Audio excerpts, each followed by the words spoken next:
I would like to invite you to hear what KiKi has to say, because she was, I had asked her to prepare this for when Colleen was there, but we're going to tell you a little bit about what God has done and is doing, and what He's going to do this time. Hello, everybody. I always love coming back here to speak. I grew up here, coming as a little one and going to the little daycare with my mom when she'd come to Bible study. And now that I'm a little bit older and can actually get up here and talk on a microphone, I've had the pleasure of speaking a few times.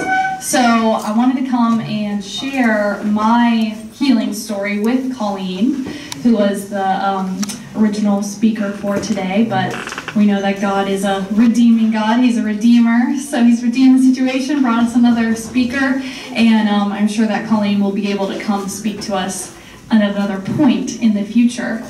But since she can't be here, I'm going to give a little brief overview of her story.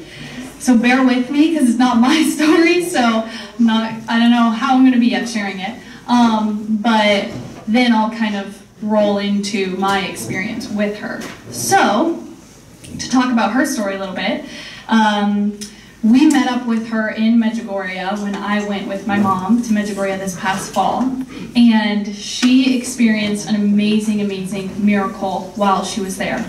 So when she was about 52 years old, she was living life in Chicago. She had a husband, 3 sons, life was great, no complaints. And then she was diagnosed with a brain tumor.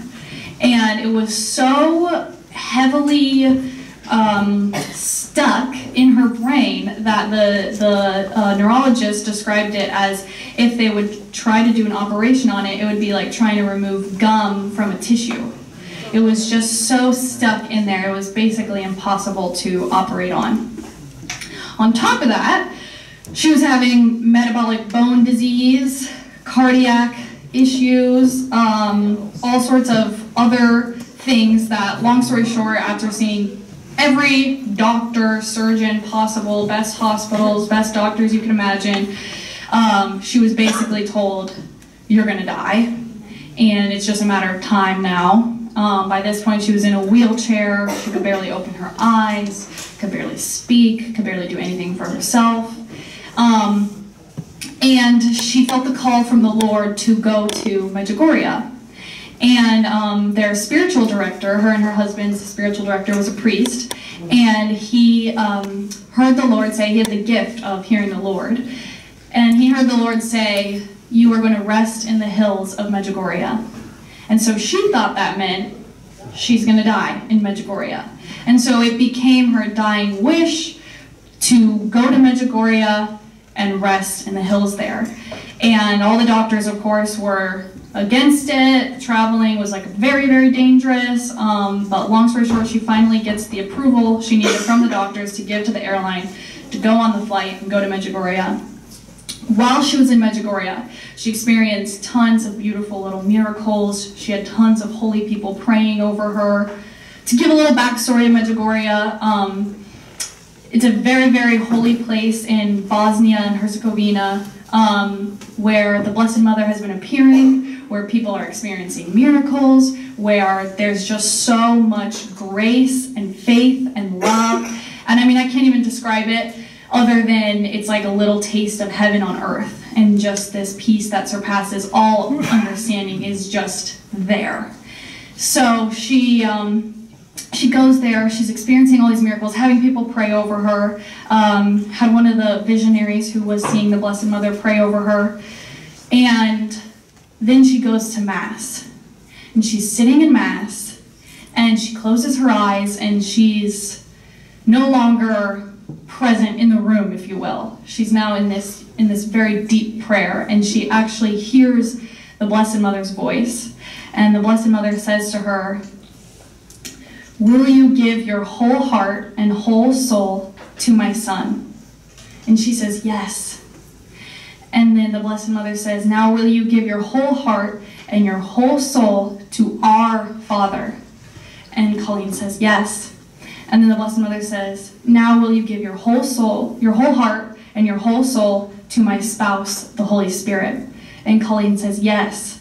And when she said that third yes, she opened her eyes, and the priest was right in front of her with the Eucharist, giving her communion. And he put the communion on her tongue, and after that, she felt this very transforming, moving experience.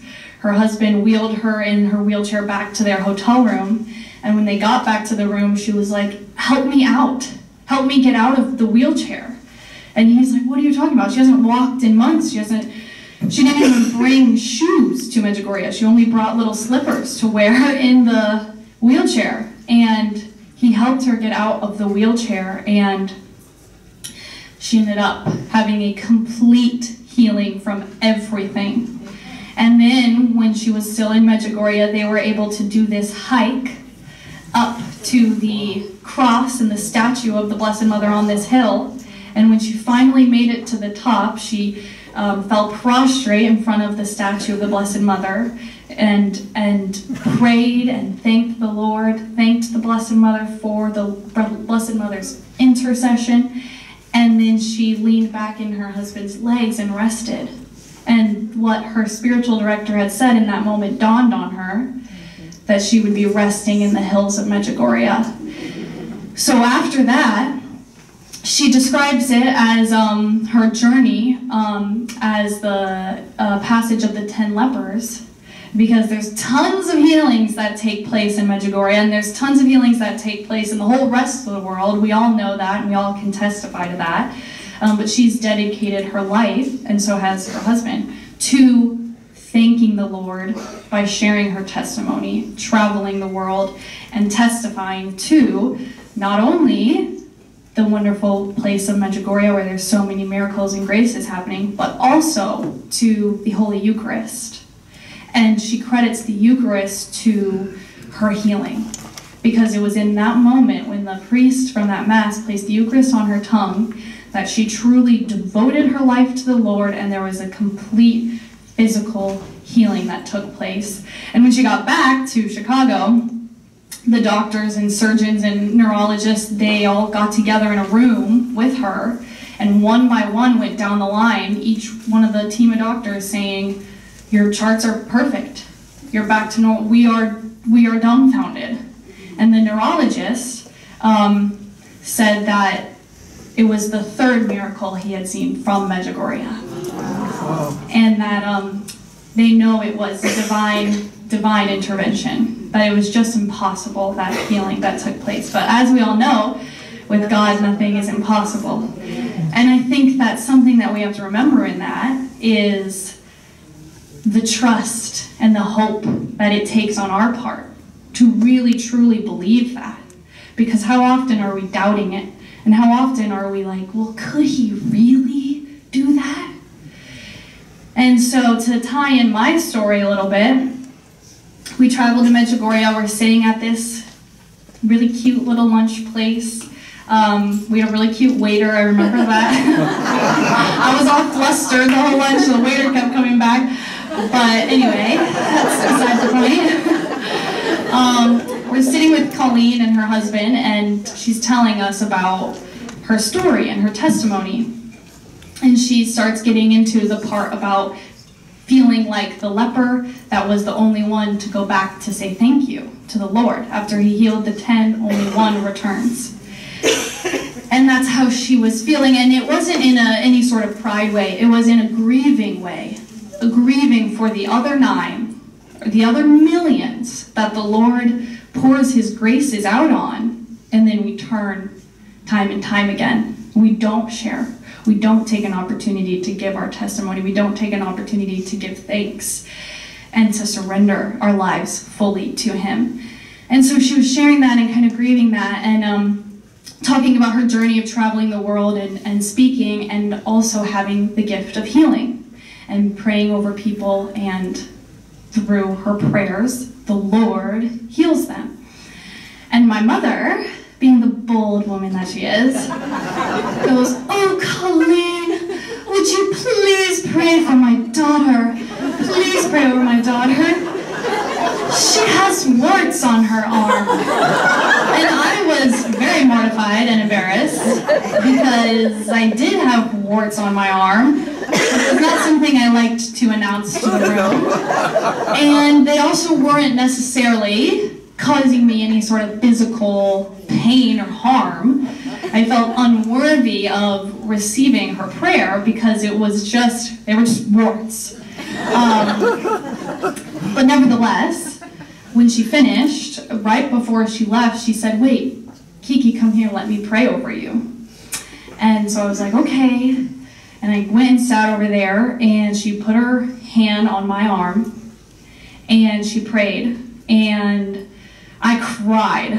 And it was kind of like, I cried because I felt so much hope all of a sudden that they would go away. To give you a little backstory of these warts on my arm, I have had them since kindergarten. There were 3 ring warts on my arm in a line, which were like a circle of clusters of warts. And it was a source of shame and embarrassment because growing up, all the kids would be like, "Ew, what is that? Ew, is it contagious? Ew, I don't want to touch that. What's on your arm?" And you know, as a kid, those things really do hurt, and they really do hit home, and you kind of carry them with you. And I would wear Band-Aids on my arm, I'd cover my arm, I'd wear long sleeves. And I was getting to the point in my adulthood last year where I was like, should I just get a skin graft and get them removed? I mean, we had gotten them lasered twice. We had gotten them frozen a million times. Beetlejuice, every at-home treatment you could imagine. I mean, we tried literally everything. And many, many amazing dermatologists were dumbfounded at what else to try or what else to do. And I had given up. But when Colleen prayed over me, I felt the hope.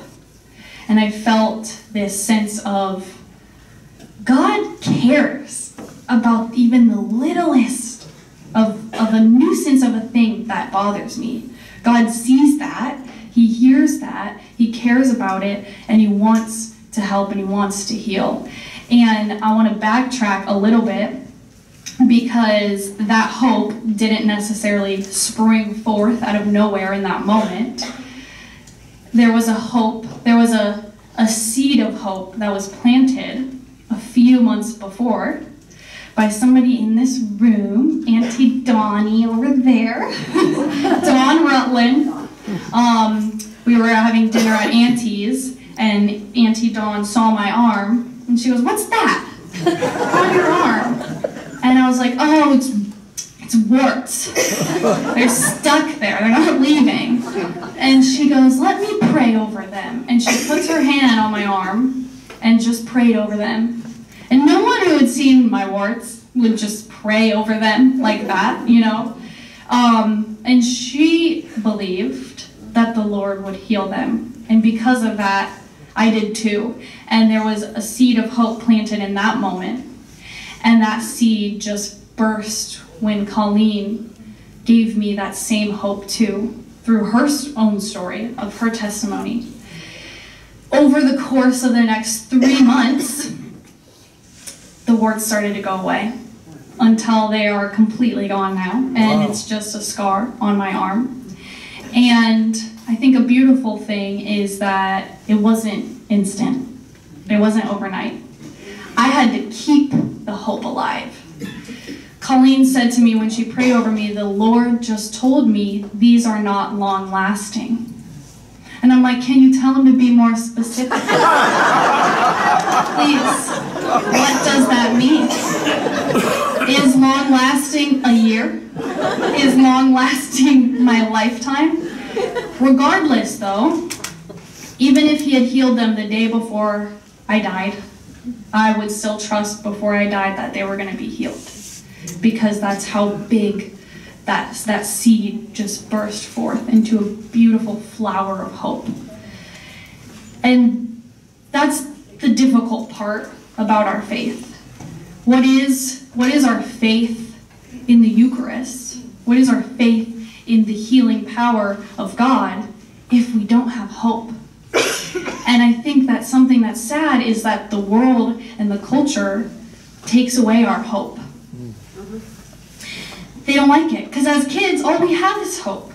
We so readily believe in Santa Claus. We so readily believe in Jesus healing the entire planet in one instant. And then slowly the world gets to us a little bit until we become a little bit more pessimistic or realistic, that that's not possible. The doctor said it wasn't possible, so it's not possible.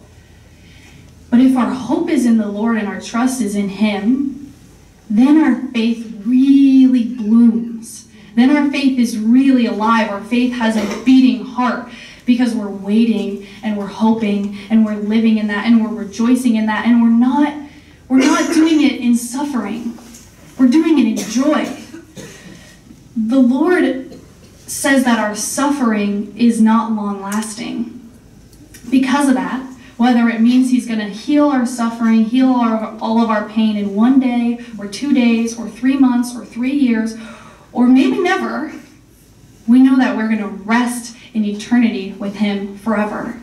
And there will be no suffering, there will be no pain. And because of that joy and that hope that we can have in that, because of His resurrection, conquering death for us, we are okay. And we can have peace and joy. And we don't have to be miserable. We don't have to be pessimists. We don't have to be walking around with a frown on our face because we have warts on our arm.